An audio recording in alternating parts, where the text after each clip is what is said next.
Hello everyone. तो आज भाई हम कंप्लीट सर्कल टॉपिक कवर करने वाले हैं। प्रॉपर वन शॉट वीडियो होगी भाई। ये सारे थ्योरम्स जितने भी इंपॉर्टेंट रिजल्ट्स बन सकते हैं सर्कल में सारे कवर मैंने करवा दिए हैं। ठीक है, रेलेवेंट और एग्जाम ओरिएंटेड और जो भी ट्रेंड में चल रहे हैं रिसेंट एग्जाम्स में एसएससी के। ठीक है, तो ये वीडियो भाई एसएससी सीपीओ एग्जाम के लिए काफ़ी इंपॉर्टेंट रहेगी और इवन जो आगे एसएससी के जितने भी एग्जाम्स होंगे, चाहे वो सीएचएसएल मेंस हो या सीजीएल मेंस हो, उसके लिए भी भाई ये वीडियो काफ़ी इंपॉर्टेंट रहेगी। सर्कल भाई ज्योमेट्री में सबसे ज़्यादा वेटेज रखता है। अगर क्वेश्चन आता है ज्योमेट्री से तो सर्कल से ज़रूर पूछा जाता है। ठीक है, तो इस वीडियो में पूरा सर्कल कवर करूंगा मैं, है ना। तो वीडियो को एंड तक देखना और भाई कंटेंट अच्छा लगे तो वीडियो को लाइक कर देना। काफ़ी कम टाइम में पूरा सर्कल कवर करवा दूंगा मैं, है ना। और इसकी पीडीएफ भाई मैं टेलीग्राम चैनल पर डाल दूंगा, तो आप जाके टेलीग्राम चैनल भी ज्वाइन कर सकते हैं। ठीक है, तो वीडियो शुरू करते हैं बिना किसी देरी के भाई, है ना। देखो यहाँ मैंने लिख भी रखा है मोस्ट ट्रेंडिंग टॉपिक है भाई। डायरेक्ट क्वेश्चन आएंगे सीधे। ठीक है, तो देखो पहले थोड़ी बेसिक चीज़ें देख लेते हैं सर्कल की। देखो यहाँ जो मैंने ये लाइन खींची हुई है, ये पूरी जो मतलब सर्कल को इस तरह से काट रही है, इसको हम बोलते हैं सेकेंड। ठीक है, या फिर इसको छेदिका भी बोल देते हैं हिंदी में। ओके, ये तुम्हें पता है सबको रेडियस होती है सर्कल की, जो सेंटर से लाइन खींचते हैं सर्कमफेरेंस तक, है ना। और प्लस ये जो भाई पूरी तुम्हें दिख रही है ये भाई हमारी होती है डायामीटर।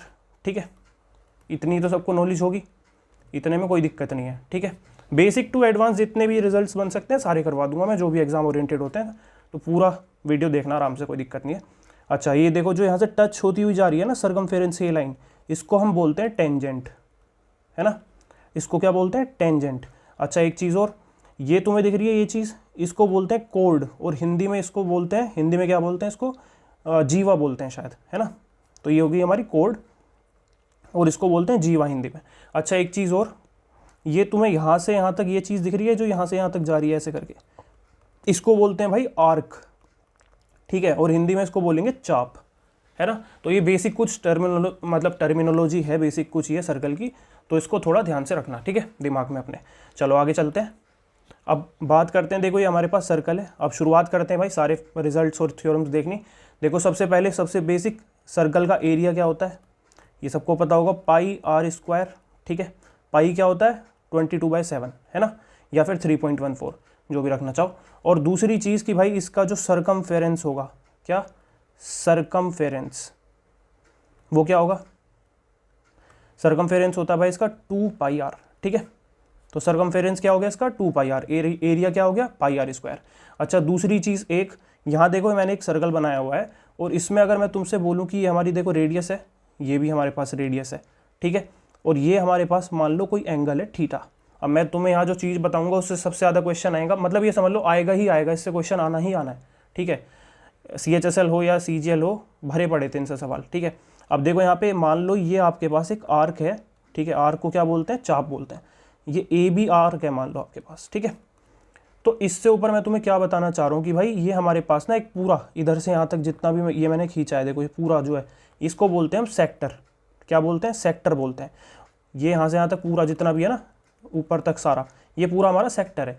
इस सेक्टर का एरिया हमसे पूछा जाता है, तो एरिया निकालने का फॉर्मूला क्या होता है हमारे पास? θ/360 इंटू पाई आर स्क्वायर। ठीक है, सिंपल फॉर्मूला है। आर की वैल्यू गिवन होगी, थीटा की वैल्यू गिवन होगी, रख के सीधा एरिया निकाल लेंगे, है ना। अच्छा, दूसरी चीज़, यहाँ पे अगर मान लो तुम्हें रेडियस, ठीक है, और ये आर्क जो मैंने खींची है ना यहाँ पे, इसकी लेंथ गिवन हो, मान लो ये एल है, इसकी लेंथ मान लो एल है। अगर तुम्हें एल और आर गिवन है, उस केस में तुम कैसे निकालोगे एरिया? उस केस में निकालते हैं भाई एल मतलब R into L divided by 2। तो ये भी एरिया निकालने का एक डायरेक्ट फॉर्मूला है, ये आपका काफ़ी टाइम सेव कर देगा। ठीक है, अच्छा, अगर मान लो मैं तुमसे बात करूं कि आर्क की जो ये हमारे पास है आर्क, इसकी अगर मैं तुमसे लेंथ पूछूं, आर्क की लेंथ पूछूं अगर मैं, जो मैंने आर्क खींची यहाँ पे, है ना, चाप, इसकी लेंथ अगर मैं तुमसे पूछ लूँ तो वो क्या होगी? वो होगी θ/360 इंटू 2πr। कोई डाउट? इसमें कोई डाउट नहीं होना चाहिए, θ/360 इंटू 2πr। अच्छा, एक चीज़ और, अगर मैं तुमसे सेक्टर का पेरीमीटर पूछ लूँ, सेक्टर का क्या पूछूँ? पेरीमीटर, तो क्या बताओगे फिर? देखो कुछ नहीं है, उसमें भी एक चीज़ ध्यान रखना कि देखो ये आर्क की लेंथ तो तुमने निकाल ली, ठीक है, तो एल प्लस ये जो तुम्हारे पास दो रेडियस है इसको भी तो ऐड करोगे, तो 2r। एल क्या है हमारे पास? ये हमारे पास लेंथ ऑफ आर्क। ठीक है, लेंथ ऑफ आर्क। तो इसमें दो मतलब रेडियस और रेडियस, दो रेडियस और ऐड कर दो तो ये देखो पूरा का पूरा तुम्हारा पेरीमीटर निकल के आ जाएगा इसका, है ना। तो इस तरह से हम पेरीमीटर निकालते हैं सेक्टर का, ठीक है। तो ये चीज़ें क्लियर होंगी। चलो आगे चलते हैं। अच्छा देखो, अब थोड़ी सेगमेंट की बात कर लेते हैं, ये भी काफ़ी ट्रेंड में चल रहा है अभी इस टाइम पे। मान लो यहाँ पे हमारे पास ये तो थीटा ही है, कुछ भी मान लो इसको, तो ये आर है, ये भी आर है, ठीक है। रेडियस हमारी, रेडियस को क्या बोलते हैं, त्रिज्या बोलते हैं, ठीक है। और डायमीटर व्यास होती है। कुछ हिंदी की टर्म मैंने भी सीख ली है, ठीक है, धीरे धीरे सीख जाऊँगा भाई हिंदी की टर्म्स भी मैं, कोई दिक्कत नहीं है। अच्छा ये देखो जो मैंने यहाँ शेडेड रीजन बनाया ना, ये हमारे पास क्या होता है, ये हमारे पास होता है माइनर सेगमेंट, ठीक है। थोड़ा सब्र करो, सारे रिजल्ट्स बताएं, बेसिक से शुरुआत कर रहा हूँ, ईजी चीज़ों से, बट आगे अच्छे अच्छे जो भी है सब कुछ लिखवा रखा है, ठीक है। देखो ये क्या है हमारे पास, माइनर सेगमेंट, ठीक है।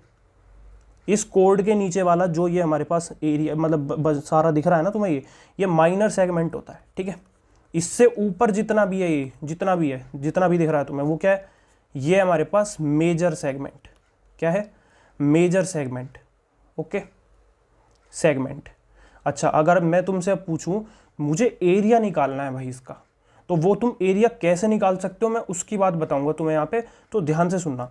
अगर मान लो मुझे इसका एरिया निकालना है, ठीक है, अगर मैं इसके एरिया की बात करूं यहाँ पे, तो इसका एरिया तुम कैसे निकाल सकते हो, बस मुझे इतना बता दो। देखो इसका एरिया निकालने के लिए तुम्हें पूरे सेक्टर के एरिया में से ये ट्राइंगल का एरिया माइनस करना होगा। सिंपल दिख रहा है, अभी पीछे सेक्टर का एरिया निकलवाया था मैंने, मतलब एरिया ऑफ एरिया, एक सेकेंड इसको थोड़ा सा रब कर दूं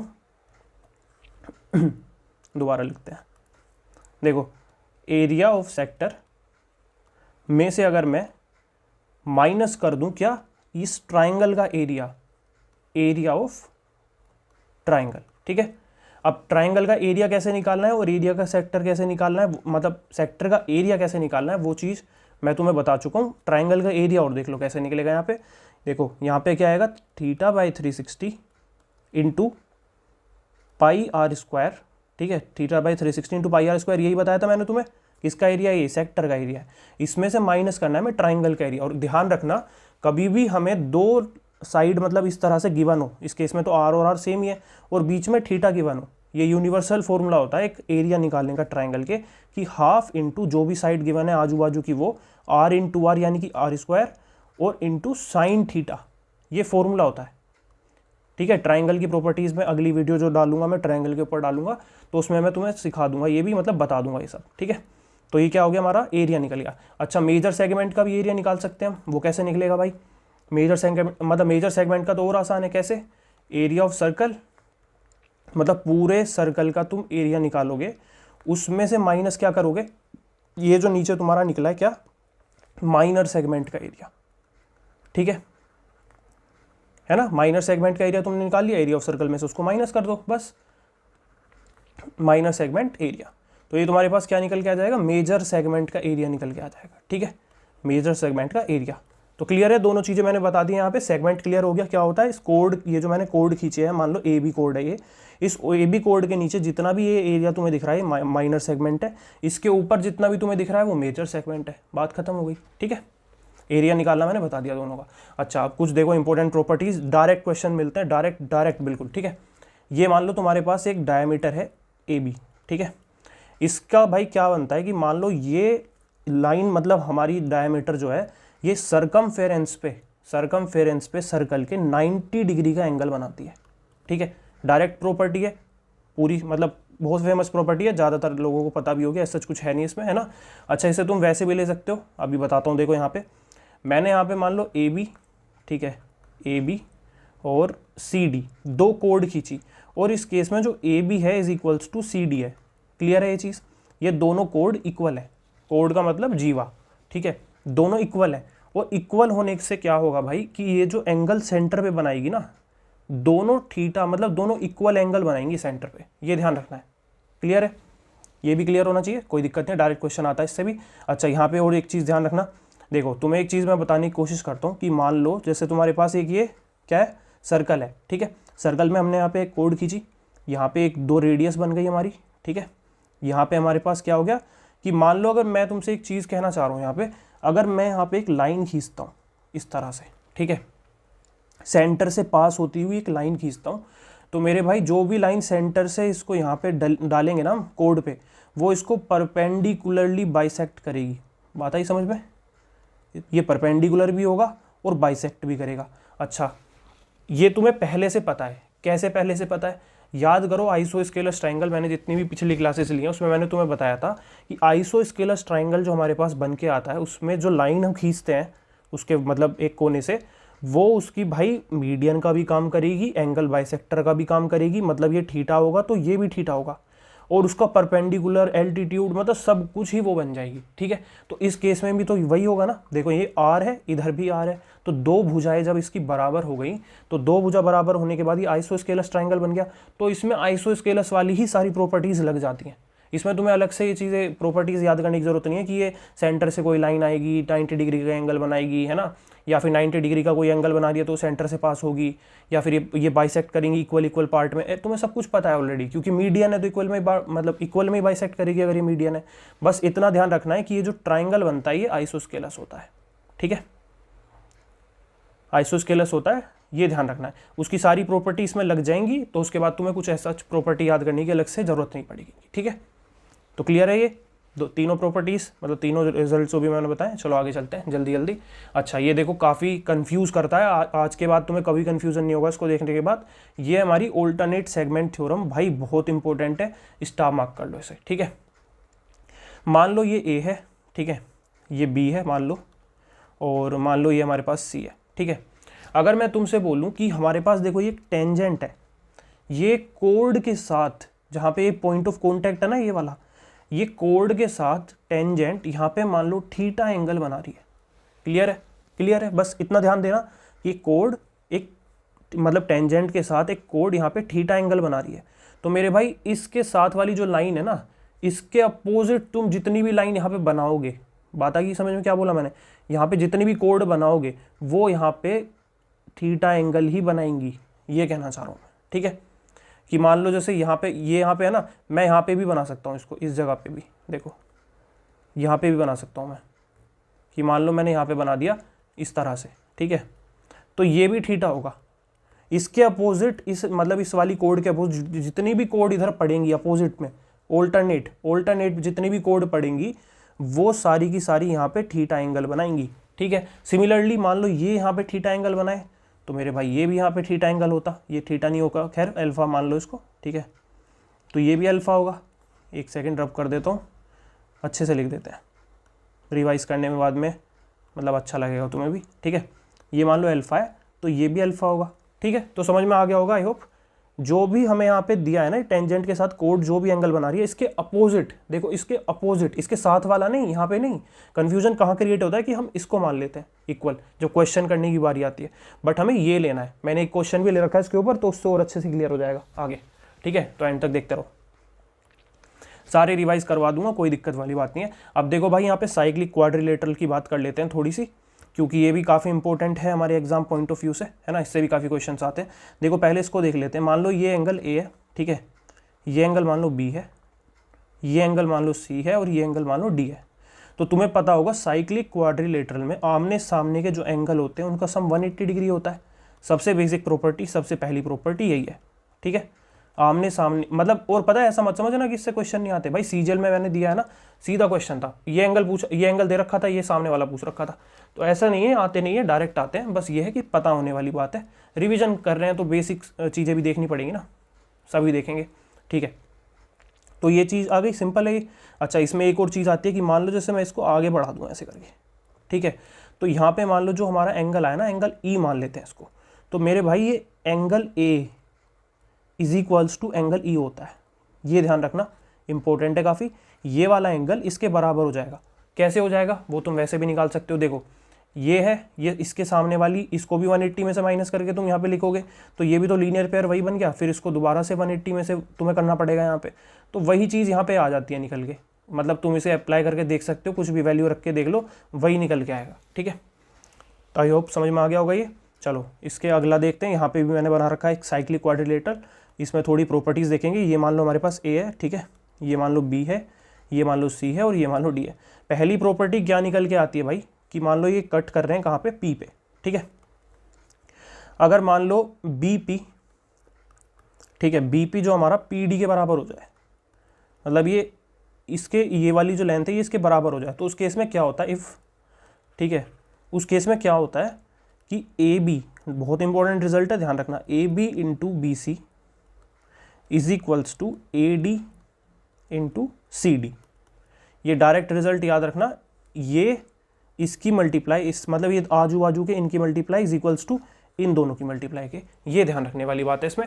अच्छा, जब ये इक्वल नहीं होते तो उस केस में थोड़ा रेशियो वाला सिस्टम बन जाता है, वो थोड़ा सा अलग निकल के आ जाएगा, बट वो इतना इंपॉर्टेंट नहीं है, ज़्यादातर केस में यही अप्लाई करते हैं ये, ठीक है। एसएससी में वो बहुत कम बार, मतलब रेयरली आता है, वो इतना इंपॉर्टेंट है नहीं अभी के पॉइंट ऑफ व्यू से, तो बस इसको ध्यान रखेंगे हम, ये काफ़ी इंपॉर्टेंट है। अच्छा, दूसरी चीज़ एक और इसमें टोलमी थ्योरम करके एक लगती है, वो भी मैं बता देता हूँ, काफ़ी इंपॉर्टेंट है वो भी, उसको भी ध्यान रखना कि हमारे पास बी डी, मतलब ये जो हमारी डायगनल्स, मतलब ये कट कर रही है ना यहाँ पे, ये वाली बी डी इंटू ए सी, डायगनल्स का जो मल्टीप्लाई है वो किसके इक्वल होगा, वो इक्वल होगा A B into C D, A B आमने सामने, देखो ए बी आमने सामने की into C D plus B C into A D, ठीक है।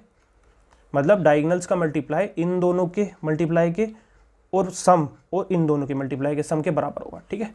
तो ये इंपॉर्टेंट है, इसको क्या बोलेंगे हम, टोलमी, क्या स्पेलिंग होती है, PTOLMY होती है, ठीक है, टोलमी थ्योरम, तो याद रखेंगे। क्लियर है, चलो आगे चलते हैं भाई। काफ़ी फ्रूटफुल रहेगा ये लेक्चर, पूरा एंड तक देखना, कुछ नहीं छूटेगा, जितनी भी सर्कल में प्रॉपर्टी बनती है ना सारी करवा दूंगा, पेशेंस के साथ अपना देखते रहो अच्छे से, ठीक है।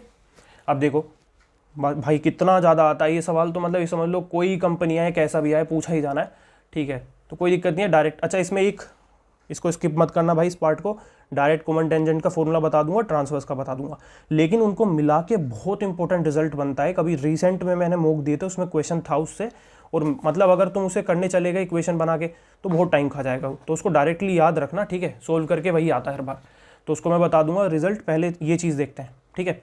मान लो ये हमारे पास एक रेडियस है बड़ी वाली, ठीक है, आर, ये हमारे पास छोटी रेडियस हो गई स्मॉल आर, ठीक है, ये हो गई हमारी डी, मतलब ये हो गया हमारे इनके सेंटर्स के बीच का जो है डिस्टेंस, ठीक है, और ये हो गई हमारी लेंथ, राइट। क्या हो गई, डायरेक्ट कॉमन टेंजेंट की लेंथ ये वाली। अगर इसका मैं निकालूं भाई, ये कैसे निकलता है, ध्यान से देखो कि इस, मतलब ये जो डिस्टेंस है बीच में, इसका square minus direct common tangent निकालने हमें, देखो जो ऊपर से ऐसे छूती हुई जा रही है दोनों सर्कल्स को, तो क्या होगा ये R1, मतलब ये R1 कह रहा हूँ मैं, सॉरी एक सेकेंड, इसको रब करते हैं, दोबारा लिख देता हूँ मैंने, क्योंकि बड़ा R माना है उसको, ठीक है, R माइनस R इसका होल स्क्वायर, ठीक है। तो ये हमारे पास क्या होता है, ये हमारे पास निकालने का, अच्छा ये अंडर रूट और लगा लो यहाँ पे, अंडर रूट और लगता है, ठीक है। ये किसका फॉर्मूला हो गया, डायरेक्ट कॉमन टेंजेंट का फॉर्मूला हो गया। अच्छा, एक चीज़ और, मान लो दोनों सर्कल ऐसे टच हो जाएं, ठीक है, ये मान लो इसकी रेडियस R है और इसकी रेडियस स्मॉल r है, और ये दोनों मतलब टच हो जाए, तो इस केस में जो डायरेक्ट कॉमन टेंजेंट की लेंथ होती है वो 2 under root r into R हो जाती है, ठीक है। ये डायरेक्ट रिजल्ट है, इसको भी याद रखना, सीधा सीधा पूछ भी रखा है मेरे हिसाब से, तो ईजी है। चलो आगे चलते हैं भाई। ये देखो ट्रांसवर्स कॉमन टेंजेंट है, वही सिमिलर केस कि ये हमारी r हो गई, मतलब बिग R, और ये इधर खींच लो स्मॉल r, ठीक है। अब ये वाली जो हमारा देखो बीच का, इनका सेंटर्स के बीच का डिस्टेंस को d बोल देंगे, और ये हमारी लेंथ हो गई, तो इसकी जो लेंथ होगी वो क्या होगी हमारे पास भाई, वो होगी D square minus R1 plus R2 का होल स्क्वायर। मैं दोबारा R1 R2 लिख रहा हूँ, ये आदत में लगा हुआ है, R1 R2 ही मान लेता है इससे बेटर, बट ठीक है कोई नहीं। चलो देखो R प्लस R का होल स्क्वायर, ठीक है, कुछ भी मान लो, इसको बड़ा R मान लिया मैंने, यहाँ पे R1 R2 भी मान सकते हो, ये अंडर रूट में। क्या फ़र्क है दोनों में, फ़र्क सिर्फ इतना है कि वहाँ पे माइनस था और इस जगह पे क्या है, यहाँ पे भाई प्लस है, ठीक है। तो कोई दिक्कत, गलती नहीं करनी, गलती से भी यहाँ प्लस उसमें मत लगा देना और यहाँ पे माइनस मत लगा देना, यही इसमें सिली मिस्टेक वाला पॉइंट होता है। अब भाई तुम्हें मैं दोनों से मिला के ना एक बहुत इंपॉर्टेंट रिजल्ट बताता हूँ, और मैं यहाँ पे लिख भी देता हूँ इंपॉर्टेंट रिजल्ट, ठीक है, बहुत इंपॉर्टेंट रिजल्ट है। मान लो क्या करता है, हमसे काफ़ी बार क्या पूछता है कि ये जो हमारे पास डायरेक्ट कॉमन टेंजेंट निकल के आई है और मतलब ट्रांसवर्स कॉमन टेंजेंट निकल के आई है, तो इन दोनों का जो स्क्वायर का डिफरेंस होता है ना भाई, वो इक्वल होता है 4R1, मतलब 4R इंटू आर के।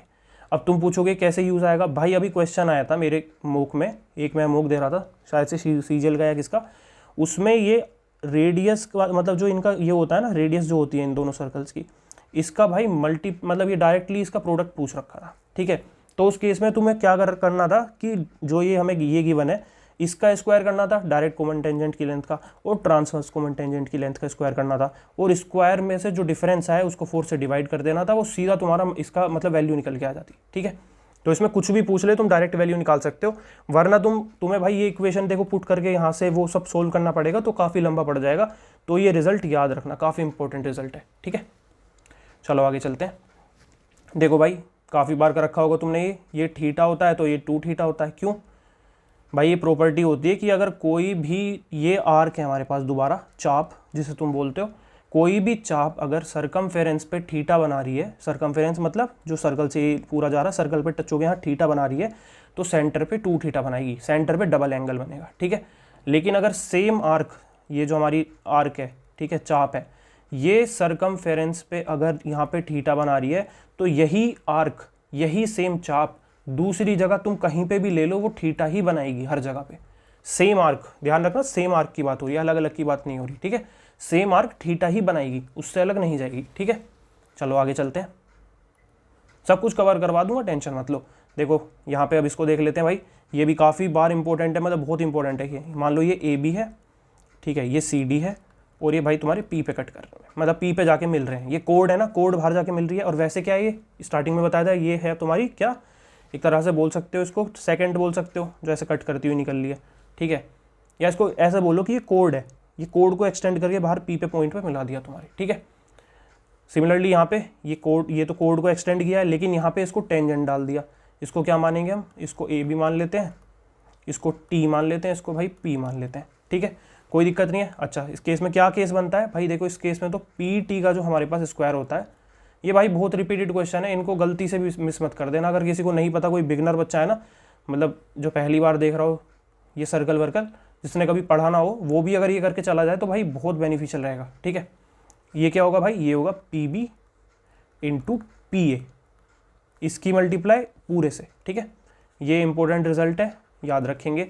नेक्स्ट इसमें क्या है भाई, P B into P A, मतलब देखो ये पहले छोटा फिर पूरी length is equals to P D into P सी।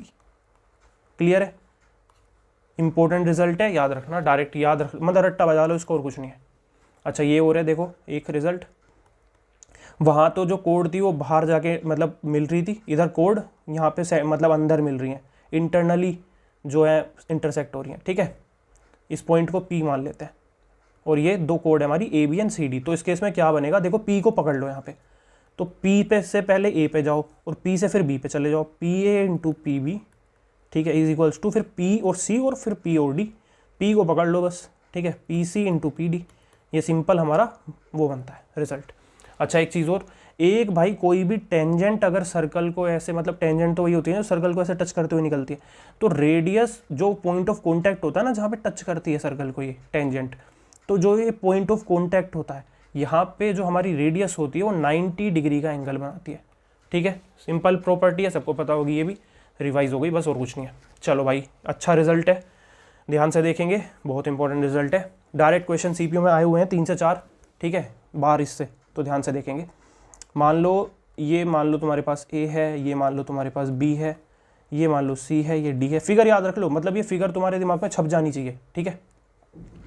यहाँ पे मान लो कोई एंगल है थीटा, ठीक है, ए पे, और ये मान लेते हैं हम, ये मान लेते हैं, क्या मान लेते हैं इसको मान लेते हैं एंगल, ये मान लो अल्फा है, ठीक है, और यहाँ पे मान लेते हैं बीटा है। क्लियर है, इस केस में तुम्हारे पास एक रिजल्ट निकल के आता है, उसको डायरेक्टली याद रखेंगे। अगर तुमसे थीटा निकलवाया ना भाई मेरे भाई, तो तुम्हें ये दोनों एंगल देके थीटा पूछ सकता है, ठीक है, या फिर ये दोनों देके ये पूछ सकता है, या फिर ये दोनों देके ये पूछ सकता है, तो तीनों तुम्हारे हो जाएंगे। उससे क्या रिजल्ट है हमारे पास कि 90 डिग्री माइनस ई, मतलब यहाँ पे ये जो हमारा अल्फा, सॉरी एक सेकेंड इसको रफ कर दूँ, दोबारा लिख देते हैं, इसको लिखेंगे हम क्या, alpha plus beta divided by 2, ठीक है। तो ये हमारे पास रिजल्ट निकल के आता है, काफ़ी इंपॉर्टेंट रिजल्ट है, याद रखेंगे, सीपीओ में काफ़ी बार रिपीट हुआ है और आगे भी रिपीट होता रहेगा भाई। कोई मतलब ये यूनिवर्सल सवाल होते हैं, हर बार आते हैं, ठीक है। चलो आगे चलते हैं। अच्छा ये भी देखो काफ़ी इस बार मतलब टीसीएस के जाने के बाद आया है ये भी, इसको भी देख लेते हैं भाई, ठीक है। इसमें क्या होता है कि मान लो जैसे हमारे पास ये वाली एक टेंजेंट जा रही है, दोनों को टच करती हुई कॉमन टेंजेंट जा रही है एक, ठीक है। तो इस केस में क्या होता है कि यहाँ पे जो एंगल बनता है ना मेरे भाई, ये वाला जो एंगल बनता है, मतलब दोनों सर्कल देखो जहाँ पे इंटरसेक्ट कर रहे हैं वहाँ पे ये है ना, यहाँ पे नीचे है, तो इस जगह जो एंगल बनेगा उसको मान लेते हैं ए है, और इसको मान लेते हैं यहाँ पे जो बन रहा है ये बी है। तो इस केस में एक मतलब वो बनता है कि ए प्लस बी का जो सम होता है वो 180 डिग्री होता है, बस ये ध्यान रखना है, इसके अलावा कुछ नहीं है। तुमसे ये देखे ये पूछ लेगा, ये देखे ये पूछ लेगा, तो 180 सम होता है, बस ये याद रखना, ठीक है। क्लियर है, चलो आगे चलते हैं। अच्छा अब थोड़ा इसकी बात कर लेते हैं भाई। देखो तुम्हें पता होगा ये क्या है, ये टेंजेंट डाली हुई है मैंने, ये मैं क्या डाल रहा हूँ, ये मैं रेडियस डाल रहा हूँ, ठीक है। अभी बताया था 90 डिग्री पे कट करती हैं, पूरा पोस्टमार्टम कर देंगे इस फिगर का, ध्यान से देखो। देखो ये ओ है, इसको मान लेते हैं ये पी पे है, ये मान लेते हैं ए पॉइंट पे टच कर रही है यहाँ पे बी पॉइंट पे, ठीक है। सबसे पहला रिजल्ट क्या बनता है इसमें कि P A is equals to हमारे पास पी बी होता है, मतलब जो टेंजेंट्स की लेंथ होती है ना जहाँ पे ये टच कर रही होती है सर्कल को, यहाँ पे ये दोनों इक्वल होती हैं, ये याद रहेगा। और दूसरी चीज़ कि ये जो एंगल होता है ना, ये जो लाइन होती है पी ओ, भाई ये एंगल बाइसेक्टर का काम करती है। किसका काम करती है? जो दोनों एंगल्स को बराबर भागों में डिवाइड कर देते हैं ना, उसको एंगल बाइसेक्टर बोलते हैं। ये ट्राइंगल चैप्टर में पढ़ेंगे, ठीक है। ये क्या है, हमारी एंगल बाइसेक्टर भी होती है, और ये हमारी वो भी हो गई। ये 90 डिग्री पे कट कर रहा है, तुम्हें दिख ही गया है, कोई दिक्कत वाली बात नहीं है। अच्छा ये वो है, तो मान लो ये θ/2 और θ/2 में मतलब इसको डिवाइड कर देगा पूरे को। तो ये कुछ चीज़ें हैं जो तुम्हें ध्यान रखनी है। वो क्या करेगा, ये वाला एंगल दे देगा, ये वाला तुम्हें पता है 90 होता है, तो ये वाला निकलवा लेगा तुमसे, है ना। या फिर वो क्या करता है कि मान लो यहाँ पे तुम्हें मान लो ये 3 दे दी, ये मान लो तुम्हें 4 दे दी, तो तुमसे इसकी लेंथ पूछ लेगा, तो तुम 3 4 5 का ट्रिपलेट बता दोगे, है ना, क्योंकि 90 होता है तो यहाँ पाइथागोरस लग जाएगी। तो इस तरह के इसमें सवाल बनते हैं, इससे अलग इसमें कुछ ज़्यादा ऐसा कोई सवाल नहीं बनता। एक और सवाल इसमें बनता है, वैसे बता दूँ अगर मैं, चलो आगे बता दूंगा। पहले से देखो, ये भी काफ़ी इंपॉर्टेंट है, ठीक है। इसमें क्या होता है ना भाई, मान लो जैसे तुम्हारे पास ये है एक, क्या बोलोगे इसको तुम, ए मान लो इसको, ठीक है, ये बी मान लो, ये सी मान लो, है वही चीज़, पिछले वाला ही फिगर है, ठीक है। ये जो यहाँ पॉइंट ऑफ कॉन्टैक्ट है इनका, इसको क्या मानोगे, इसको मान लो आर मान लो, इसको मान लो क्यू, ठीक है। अब इसकी लेंथ मतलब मैं ये कहना चाह रहा हूँ कि ये अगर ये यहाँ पे मैंने इसको टच करते हुए एक लाइन खींची है ना बी सी, इसको टच करते हुए, सर्कल को टच करते हुए इसके अंदर, तो देखो तुम्हारे पास ये ट्राइंगल सा बनता हुआ आ रहा है। वो भाई काफ़ी बार क्या करते हैं ना, तुमसे ये ए क्यू की लेंथ पूछ लेगा या तो, या ए आर की लेंथ पूछ लेगा। मान लो ए क्यू की लेंथ मुझे निकालनी है, तो उस केस में क्या करते हैं हम कि वो होती है हाफ ऑफ इसके पेरीमीटर का हाफ। किसके पेरीमीटर का हाफ मेरे भाई, इस ट्राइंगल के पेरीमीटर का हाफ, ठीक है। तो मान लो चलो ये लेंथ ए मान लेते हैं, ए लेंथ बी मान लेते हैं, ये लेंथ सी मान लेते हैं, ठीक है। या फिर मतलब ये बी तो कायदे में ये माननी चाहिए, बट ठीक है कोई नहीं। कहने का मतलब ये है कि ए प्लस बी प्लस सी, ठीक है। या रुको एक सेकंड, मैं लिख ही देता हूँ बाद में, वरना कंफ्यूज हो जाए अगर बच्चे। एक सेकंड बस, देखो ये ए के सामने वाली लेंथ ए होती है, ठीक है, सी के सामने वाली लेंथ सी होगी, बी के सामने वाली लेंथ बी होगी। तो मेरे कहने का मतलब ये है कि इसके पेरीमीटर का हाफ कर देंगे तो इसकी लेंथ निकल के आ जाएगी, किसकी, ए क्यू की। डायरेक्ट रिजल्ट है, याद रखना इसको भी, ठीक है। चलो आगे चलते हैं। अच्छा रुक जाओ, यहाँ पे वो बताया नहीं था ना मैंने, बता देता हूँ। देखो मान लो मैं इन दोनों लाइंस को ऐसे ज्वाइन कर दूँ यहाँ पे ऐसे, ठीक है। तो मेरे भाई यहाँ पे जो एंगल बनता है ना ये वाला, ये भी थीटा बनेगा, मतलब ये भी θ/2 बनेगा, ठीक है। ये पूरा एंगल मान लो, ये पूरा एंगल यहाँ पे थीटा है, तो ये क्या बनेगा, θ/2 बनेगा, मतलब ये इसके इक्वल होता है। ये बस ये याद रखना, डायरेक्ट क्वेश्चन आया हुआ है, आता है काफ़ी बार, याद रहेगा। चलो आगे चलते हैं। आई होप सही लग रही होगी क्लास अभी तक, सारे रिजल्ट्स।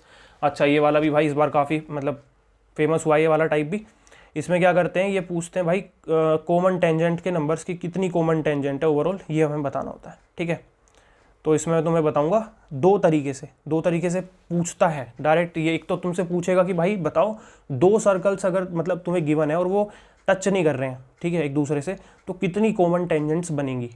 तो कैसे बताओगे, देखो पहला केस तो ये, इस केस में मेरे भाई मान लो ये इसके सेंटर से यहाँ पे, तुम्हें पता है इसके सेंटर के बीच की दूरी को अगर तुम डी मानते हो, तो उस केस में जो डी होता है ना हमारा, वो बड़ा होता है रेडियस के सम से, R1 प्लस R2 के सम से। क्यों?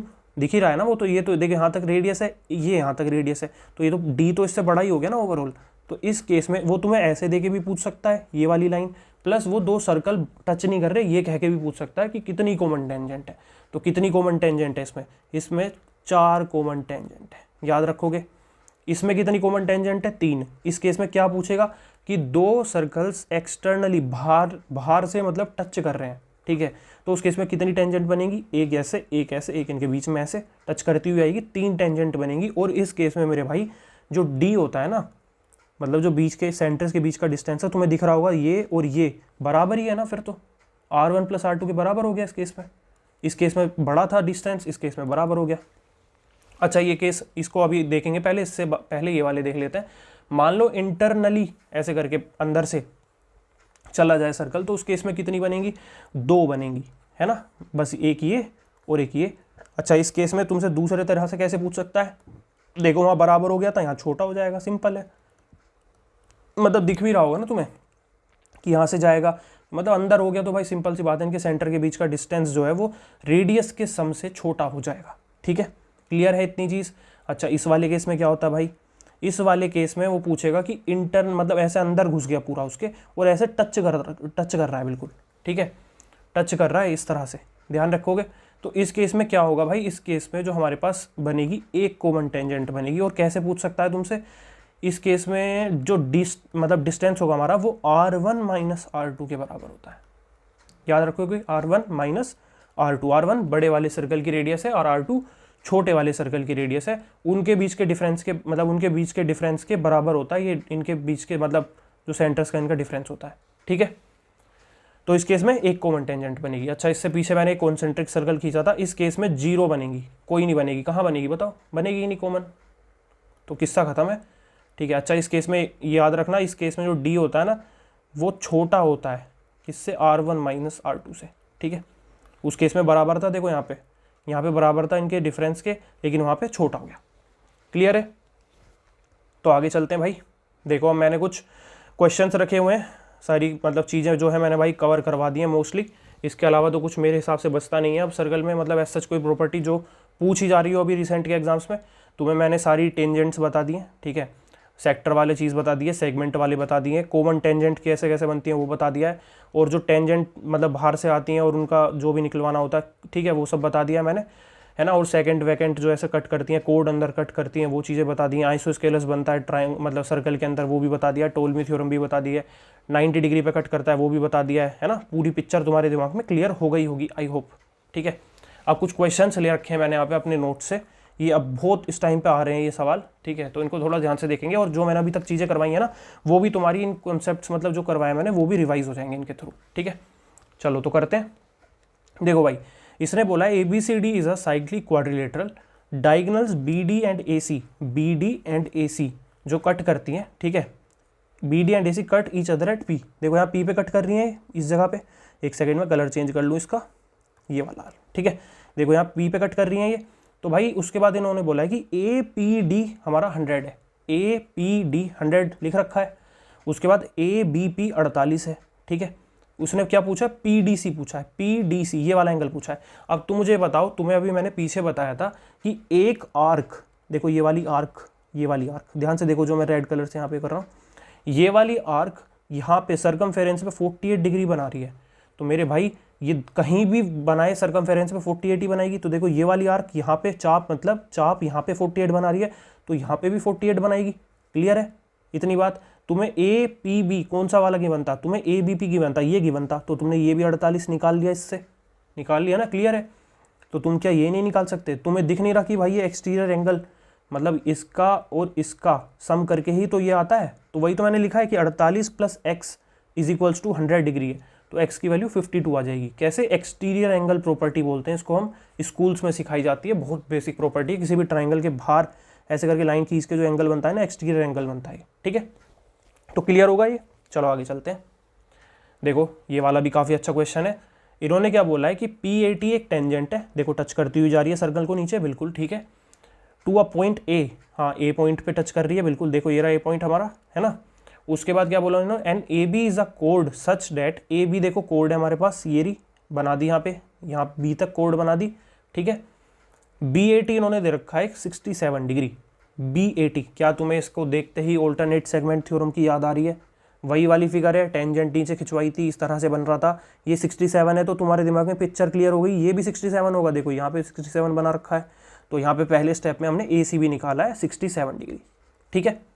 उसके बाद इसने क्या बोला, सी बी ए जो है हमारे पास 47 डिग्री है, सी बी ए देखो ये वाला 47 डिग्री यहाँ पे गिवन है हमको, ठीक है। सी बी ए 47 डिग्री है और हमने ए सी बी निकाल लिया 67 डिग्री, कैसे? ऑल्टरनेट सेगमेंट से, ठीक है। अब तुम्हें पता होना चाहिए, अगर इसने बोला है कि भाई what is the measure of C I B, मतलब हमको ये निकालना है एक्स, ठीक है, where I is the intersecting point of the internal, मतलब internal angle bisector of angle B and C. अब तुम एक बात ध्यान रखना, बी और सी की इंटरनल एंगल बाइसेक्टर है, मतलब एंगल बाइसेक्टर अभी पीछे बता के आया हूँ, जो एंगल्स को बराबर भागों में बांट दे। तो तुम्हें यहाँ पे ये अगर बराबर बराबर भागों में बटेगी तो ये 67/2 और 67/2 हो जाएगी, ये 47/2 और 47/2 हो जाएगी। तो अब तुम्हें पता है किसी भी ट्राइंगल के अंदर जो सम होता है वो 180 डिग्री होता है। तो मैंने यहाँ वही तो किया है, देखो 67 का आधा 33.5, 47 का आधा 23.5, प्लस जो हमें निकालना है एक्स, ये एक्स मान लो, और इज इक्वल्स टू क्या होगा, 180 के बराबर होगा। किसी भी ट्राइंगल में तीनों एंगल का सम 180 के बराबर होता है, तो सी आई भी निकल के आ जाएगा। ये क्वेश्चन, ये फिगर तुम्हें खुद बनानी पड़ेगी एग्जाम में, तो कंफ्यूज नहीं होना है, आगे से ध्यान रखोगे इसको, ठीक है। अगला क्वेश्चन देखो, ये भी काफ़ी इंपॉर्टेंट मतलब कंसेप्ट है, ये काफ़ी बार पूछा जाता है और ये सीपीओ का ही सवाल है, ठीक है। नोट्स में ऐड है मेरे, सब लिख के रख रखा तुम्हारे भाई, टेंशन की बात नहीं है। इसने क्या बोला, दो सर्कल सेम रेडियस के हैं, देखो 6 रेडियस इसकी भी है, 6 रेडियस इसकी भी है, ठीक है, और intersect each other at point P and Q, P और क्यू पे इंटरसेक्ट करते हैं मेरे भाई, ठीक है। ये देखो यहाँ पे ये क्यू पॉइंट है, ऊपर हमारा पी पॉइंट है, ठीक है। पी क्यू इन्होंने 10 दे रखा है। अब ध्यान देने वाली बात क्या है कि पी क्यू अगर इन्होंने 10 दे रखा है और सर्कल दोनों सेम रेडियस के हैं, तो ये 5-5 में डिवाइड हो जाएंगे यहाँ पे। जब क्यों होंगे 5-5 में डिवाइड भाई, तुम्हें बताया था ना, यहाँ पे भी देखो ये ऐसे करके अगर मैं इसको खींचूंगा इस तरह से, तो तुम्हें पता ये भी 6 होगी, तो ये आइसो स्केलस ही तो बन गया। तो आइसो स्केलस में मेरे भाई ये मीडियन का काम करेगी, जो यहाँ पे लाइन डालूंगा मैं, तो लाइन डालूंगा तो मीडियन का काम करेगी कोड के ऊपर, तो इसकी कोड ही तो एक सर्कल की है, तो ये 5-5 में डिवाइड हो गई, ठीक है। इसने क्या बोला, डिस्टेंस बताना है हमको सेंटर और 2 सर्कल के बीच का, ठीक है। सेंटर और 2 सर्कल के बीच का डिस्टेंस बताना है, मतलब हमें ए बी की वैल्यू फाइंड करनी है, ठीक है। अब देखो ध्यान से, यहाँ पे मैंने क्या लिखा हुआ है कि पी क्यू बराबर पी ओ प्लस क्यू, मतलब ओ क्यू। देखो पी क्यू कहाँ पे हमारे पास, ये रही, तो तुम्हें यहाँ दिख गया ओ क्यू प्लस ओ, मतलब पी ओ बराबर ओ क्यू, ये तो दिख ही रहा है सीधा सीधा, बस इसने इसको पार्ट में तोड़ दिया, लिख दिया यहाँ पे। और ओ क्यू और ओ पी ओ बराबर दोनों 10 मतलब 5 के बराबर है, ठीक है। यही चीज़ मैंने बताई तुम्हें कि 5-5 में बट गई है। अब तुम्हें पता है पी ए बराबर पी बी है, कैसे, रेडियस है ना भाई दोनों, ये भी रेडियस है, ये भी रेडियस है, ठीक है। मतलब ये रेडियस देखो, अब इसने क्या करा है, नीचे वाले पार्ट को छोड़ के ऊपर वाले पे काम कर रहा है, क्योंकि नीचे वाला तो सिमिलर मतलब बिल्कुल कॉन्ग्रेंट है ना इसके, यहाँ पे भी रेडियस, ये भी 5, सब कुछ सेम है। तो अगर हम इसकी लेंथ निकाल लें, बस इससे इससे और इससे इसकी लेंथ निकाल लेंगे, जो भी ये निकलेगी उसकी डबल ही ये निकलेगी। क्लियर है ये चीज़, हम ऊपर वाले पे काम कर रहे हैं सिर्फ अब, ठीक है। तो देखो ये 6, ये 6, ठीक है, ये 5 हमको गिवन है, मतलब ये वाली लाइन यहाँ तक 5 है। पाइथागोरस लगा दोगे 90 डिग्री पे, सीधा रूट ये वाली जो हमारी बी ओ की वैल्यू निकाल लो या फिर तुम ए ओ की वैल्यू निकाल लो, ये √11 निकल के आएगी, और 2√11 हमारे उसके बीच का डिफरेंस हो, मतलब डिस्टेंस हो जाएगा, है ना। इक्वेशन इसी तरह से बनेगी, चाहे रेडियस इक्वल हो ना हो, कुछ हो ना हो, इक्वेशन ऐसे ही बनानी है पाइथागोरस से इस तरह के क्वेश्चंस में, ठीक है। चलो आगे चलते हैं। देखो काफ़ी इंपॉर्टेंट क्वेश्चन है, दिमाग खोलने के लिए, दिमाग चलाने के लिए, क्योंकि मैंने पहले भी इंक्लूड किया हुआ है अपनी CHSL वाली क्लास में, ये PYQ ही है, लेकिन अच्छा है, मतलब कंसेप्ट क्लियर करने के लिए बढ़िया सवाल है। इसने बोला है CD is a tangent to a circle of circumference 88 centimetre. एक सर्कल है 88 सेंटीमीटर का, देखो सर्कमफेरेंस 2πr होती है, 2πr इतनी है, तो रेडियस तुम्हारे पास 14 सेंटीमीटर निकल के आ जाएगी। क्लियर है, इसमें कोई डाउट नहीं होना चाहिए। उसके बाद बोला है with it centre at O, ध्यान देना इस वाले पॉइंट पे, ये सेंटर O पे है। उसके बाद इसने बोला cuts the circle eight P, भाई देखो P पे वो कट कर रहा है, ठीक है, P पे कट कर रहा है, ध्यान रखना। While OD cut circle eight V। अब तुम एक बात बताओ मुझे, यहाँ पे इसने बोला है CD इज अ टेंजेंट, अगर तुम देखो यहाँ से CD बना दो ऐसे करके, CD इज अ टेंजेंट इस तरह से, जैसे मैंने यहाँ लिख भी रखा है, मान लो मैं यहाँ से बना देता हूँ, नॉर्मली तुम्हारा दिमाग ऐसे चलेगा, CD टेंजेंट में यहाँ से बना दूंगा ऐसे, तुमने यहाँ से बना दी, लेकिन उसने बोला कि भाई पी पे कट करती है वो ओ सी। तो तुम मुझे बताओ ये ओ सी अगर मैं यहाँ पे ऐसे लगा देता इस तरह से तो ये कट करती क्या? ये तो कट कहीं कर ही नहीं है सर्कल को, कट कहाँ कर रही है भाई? तो भाई इससे पता लगता है कि हमारी जो टेंजेंट है वो पीछे एक्सटेंड करी गई है और ये यहाँ से सी को यहाँ से लेके सी डी को यहाँ से लेके यहाँ तक माना गया है। ये बार बार रिपीट आती है फिगर, इसलिए बता रहा हूँ, ठीक है। तो बीच में सी नहीं आ सकता, क्यों नहीं आ सकता? क्योंकि कट नहीं करेंगे, लिख भी रखा है, देखो मैंने ऐसे लिखता हूँ मैं नोट्स में, सी को नहीं मान सकते बिकॉज फिर सर्कल कट नहीं हो पाएगा पी पर, इसलिए आगे माना है सी को, यहाँ पे माना है सी को, बस ये पॉइंट पकड़ने वाला था इसमें, और कुछ है ही नहीं। अब इसने बोला पीसी की लेंथ 6 है, देखो पीसी तुम्हारे पास 6 आ गया, सर्कल रेडियस तुम्हारे पास आ गई थी 14, तो देखो ये पूरी जो लेंथ है सी ओ जो हमारे पास लेंथ है ये वो पूरी निकल के हमारे पास 20 आ गई। अब तुम्हें इसने क्या बोल रखा है कि OD exceeds OC by 1 centimetre, यानी कि ये वाली जो लेंथ आ गई फिर OD ये 21 आ गई, 1 सेंटीमीटर ज़्यादा है ना इससे, ये 20 है तो 21 होगी। अब तुम्हें इतना पता है कि 90 डिग्री पे अगर ये भाई ये 90 डिग्री है ना यहाँ पे, ये क्लियर है, ये 90 डिग्री यहाँ पे क्यों है 90 डिग्री भाई? यहाँ पे 90 डिग्री ही तो बनेगा ये, देखो यहाँ लिख रखा है ना इसने COD is equals to 90 degree, जब बोल ही दिया तो 90 डिग्री ही होगा। तो जब ये 90 डिग्री है तो पाइथागोरस लग जाएगी, 20, 21 और 29 की भाई पाइथागोरस लगा दो, ये तुम्हारे पास जो CD निकल के आ जाएगा वो 29 आ जाएगा, ट्रिपलेट होता है, उसके बाद हाफ निकालना है CD का, तो 14.5। काफ़ी अच्छा सवाल है, दिमाग घुमा देगा एग्जाम में अगर आया है ना, तो इसलिए पहले से करके जाने का फ़ायदा रहता है। चलो ये वाला देखो, अभी मैंने तुम्हें करवाया था पीछे, उसी के ऊपर बेस्ड है थोड़ा थोड़ा सा, बस इसमें क्या फ़र्क है कि जो तुम्हारे पास ये इसमें ये निकल के आ रहा है ना ट्राइंगल ABC कह रहा हूँ सॉरी ADC, या तुम ऐसे बोलो CBD या फिर ADC जो भी बोलोगे, ये ट्राइंगल भाई तुम्हारे पास जो निकल के आ रहा है ये इक्विलेटरल ट्राइंगल है। क्यों है इक्विलेटरल ट्राइंगल? उसका रीज़न है क्योंकि दोनों सर्कल 7-7 सेंटीमीटर के हैं, प्लस इनके बीच में जो कोड है वो भी 7 सेंटीमीटर की इन्होंने दे दी। क्लियर है? जब तीनों ही 7-7 की हो गई तो इक्विलेटरल ट्राइंगल हो गया। अब मैंने यहाँ पे वही बना रखा है, अब इसने पूछ रखा है ये बताना है मैं जो शेडेड रीजन है, तुम्हें क्लियर हो जाएगा देखते ही। देखो शेडेड रीजन निकालने के लिए अगर मैं इस वाले सर्कल पे बस इस वाले पे फोकस करूँ, देखो इस वाले सर्कल पे पहले वाले पे, तो मुझे इसमें देखो ये दिख रहा है कि यहाँ पे ये माइनर सेगमेंट दिख रही है मुझे, ये वाली माइनर सेगमेंट है, देखो ये वाली इस माइनर सेगमेंट का अगर मैं एरिया निकालना चाहूँ तो कैसे निकलेगा? बताया था ना भाई पीछे, एरिया के सेक्टर के एरिया में से ट्राइंगल का एरिया माइनस कर देंगे, और एक सेगमेंट का एरिया निकालने से मैं इंटू 2 कर दूंगा तो दोनों का निकल के आ जाएगा। बस वही किया यहाँ पे, देखो area of sector θ/360 into πr² minus 3/4, मतलब ये उसका इक्विलेटरल ट्राइंगल का एरिया होता है 3/4a²। तो a की वैल्यू 7 है वो पुट कर दी, थीटा की वैल्यू 60 डिग्री होगी, क्यों होगी? क्योंकि इक्विलेटरल ट्राइंगल है, तो यहाँ पे थीटा की वैल्यू पुट कर दी, तो जो हमारे पास वैल्यू निकल के आई वो निकल के आई 49 रूट मतलब π/6 माइनस √3/4। इसी को इसने 2 से मल्टीप्लाई कर दिया, क्यों कर दिया? क्योंकि पूरे का चाहिए मेरे शेडेड रीजन, बस। तो ये भाई इसका कंसेप्ट था, अच्छा सवाल है, ठीक है, तो ध्यान रखेंगे। अगला क्वेश्चन है भाई, given is a circle that who centre, मतलब एक सर्कल है उसका सेंटर सी पे है, देखो यहाँ पे है ना, और ABC जो है पॉइंट है सर्कमफेरेंस पे। बहुत रिपीटेड सवाल है, इंपॉर्टेंट सवाल है, ध्यान रखेंगे। देखो 3 पॉइंट्स हैं, एक ये मैंने यहाँ पे मान लिया, B यहाँ पे मान लिया और यहाँ पे D मान लिया, ठीक है। इसने बोला है ABC बताओ भाई क्या होगा, ABC बताओ क्या होगा, ये वाला एंगल पूछा इसने हमसे, तो कैसे निकालेंगे? देखो यहाँ पे BAD जो है ना, BAD कोई सा, मतलब ये हमें गिवन है, देखो कौन सा गिवन है, हमें ये गिवन था, इसमें ये वाला 126 गिवन है। तो अभी तुम्हें पीछे बता के आया हूँ ना कि ये सर्कमफेरेंस पे थीटा बनाएगा, अगर यहाँ 2 थीटा होता है तो यहाँ थीटा होता है, तो ये 63 निकल के आ गया, क्या BAD हमारा जो है 63 निकल के आ गया है, ठीक है। अब तुम्हें पता होना चाहिए ये जो ये सेंटर, देखो ये एंगल बन रहा है ना सेंटर पे, ये पूरा 360 होता है, जब ये 126 हो गया तो ये बचा हुआ जो है ये कितना हो जाएगा, 234 हो जाएगा, तो ये भाई 234 निकल के आ गया यहाँ पे, ये सेंटर पे जो बन रहा है। अब तुम मुझे बताओ ये वाला 33 है, ये 234 है, ये 63 है, तो ये नहीं निकाल सकते क्या तुम? भाई क्वाड्रिलेटरली तो बन गया ये पूरा यहाँ से, क्या देखो निकालते हैं, यहाँ पे ABCD जो हमारे पास है क्वाड्रिलेटरल ही तो बन गया, वही तो मैंने लिखा है, उसका सम 360 डिग्री होता है, सारे सम्स का, सारे एंगल्स का सम 360 डिग्री होता है, तो वो यहाँ पे पुट कर दोगे तो तुम्हारी B की वैल्यू निकल के आ जाएगी, ठीक है। तो ये वाला था, मतलब एंगल ABC निकल के आ जाएगा तुम्हारा। तो ये भी अच्छा क्वेश्चन था, मतलब तो लो भाई ये हमारी हो गई है ख़त्म क्लास, ठीक है।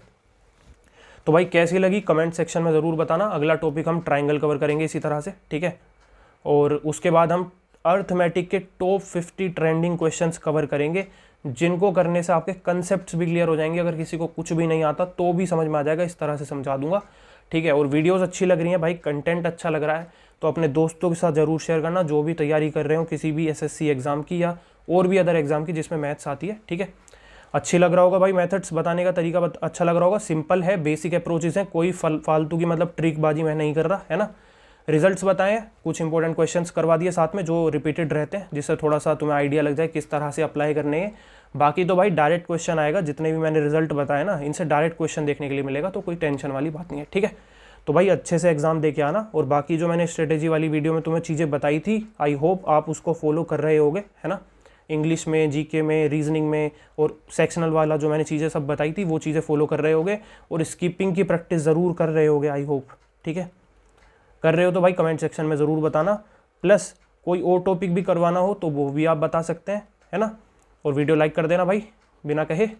तो चलो भाई मिलते हैं अगली वीडियो में, तब तक के लिए good bye and good night.